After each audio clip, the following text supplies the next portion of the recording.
आजकल भारत में एक तस्वीर आम हो गई है। गैस सिलेंडर के लिए लगी लंबी लंबी कतारें। ये एक बहुत बड़ी समस्या बन चुकी है। तो आखिर ऐसा हो क्यों रहा है? आज हम इसी की तह तक जाएंगे और इसे आसान भाषा में समझेंगे। तो सबसे बड़ा और सीधा सवाल यही है, आखिर गैस सिलेंडर के लिए ये खत्म न होने वाली लाइनें लग क्यों रही हैं? चलिए इसका जवाब ढूंढते हैं। असल में इस पूरी मुश्किल की जड़ है गैस की देशव्यापी कमी। पर सवाल ये है कि ये कमी अचानक से आई कहाँ से? आइए इसके पीछे के कारणों को एक एक करके समझते हैं।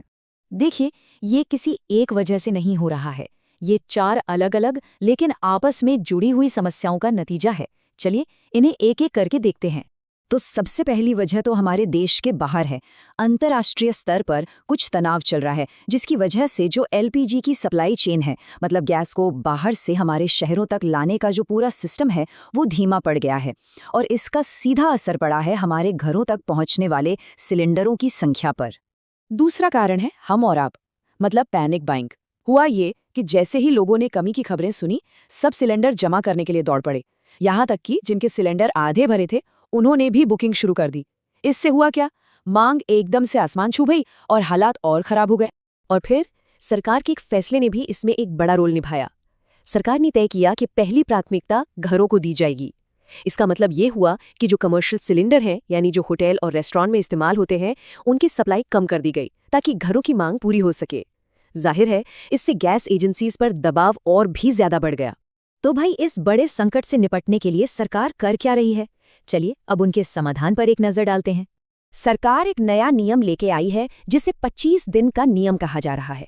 सीधा सीधा मतलब ये है कि एक सिलेंडर मिलने के 25 दिन बाद ही आप दूसरा सिलेंडर बुक कर सकते हैं।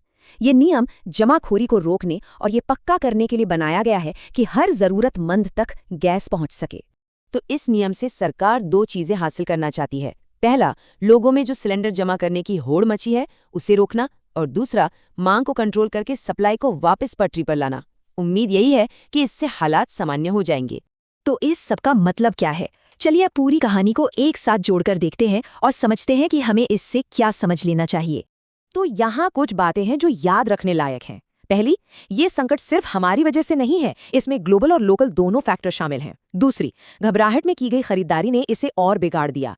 तीसरी, सरकार की प्राथमिकता घर है, कमर्शियल इस्तेमाल नहीं। और चौथी, 25 दिन का नियम सिचुएशन को कंट्रोल करने की एक कोशिश है। तो सबसे बड़ा सवाल अब यही है कि क्या ये 25 दिन का नियम वाकई सप्लाई और मांग के बीच संतुलन ला पाएगा, या फिर ये सिर्फ एक फौरी राहत है? इसका जवाब तो सिर्फ वक्त ही बताएगा। इस पर आपकी क्या राय है?